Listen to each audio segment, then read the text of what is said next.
Hello friends, speech on Illama Iqbal, poet of the East. Respected teachers and my dear fellows, today I feel truly honored to speak about one of the greatest personalities of the subcontinent, Dr. Allama Muhammad Iqbal, the poet of the East, a philosopher, a visionary, and the spiritual father of Pakistan. Iqbal was born on 9th November 1877 in Sialkot, a small city of Punjab. From his childhood, he was blessed with a sharp mind and pure soul.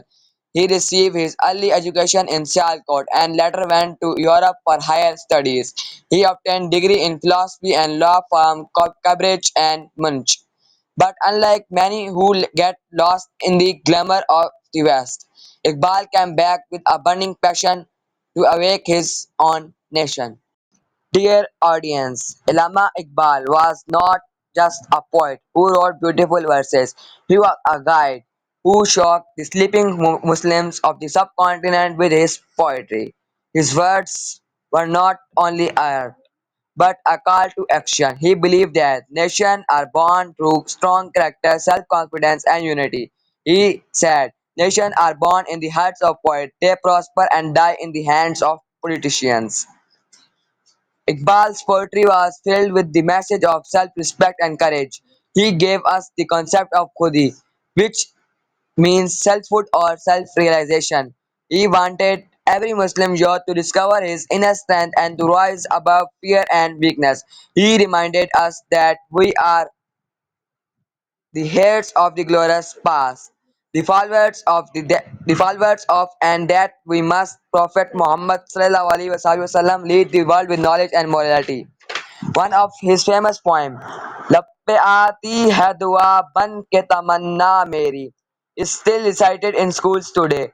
This shows how deeply his words entered the hearts of people, from little children to great leaders.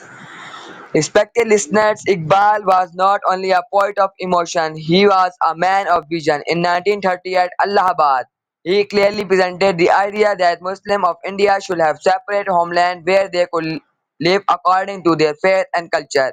This dream was later transformed into reality by Qaid-e-Azam Muhammad Ali Jinnah. For this reason, we call him the spiritual father of Pakistan. Iqbal's message was not limited to Pakistan or India alone.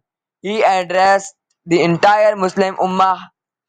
He urged them to break the chains of slavery, ignorance, and fear. He said, rise above sectional interests and private ambitions. Pass from matter to spirit.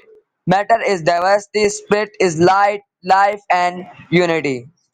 Dear fellows, his poetry is like a lamp that still lights our way. He inspired Muslims to revive the values of faith, knowledge, and action. He wanted the youth to become Shaheens, eagles who fly high in the skies with dignity and vision. Respected teachers and dear students, if we truly want to honor Illama Iqbal, we must only praise his poetry but also practice his philosophy. We, the youth, are the builders of tomorrow. Our strength lies not in wealth or numbers, but in character, unity, and the pursuit of knowledge. In conclusion, I would say that Illama Iqbal was a shining star whose light still guides us. He gave us hope, courage, and the dream of Pakistan. It is now our duty to keep that dream alive, to make our country strong, and to rise as a nation that he envisioned.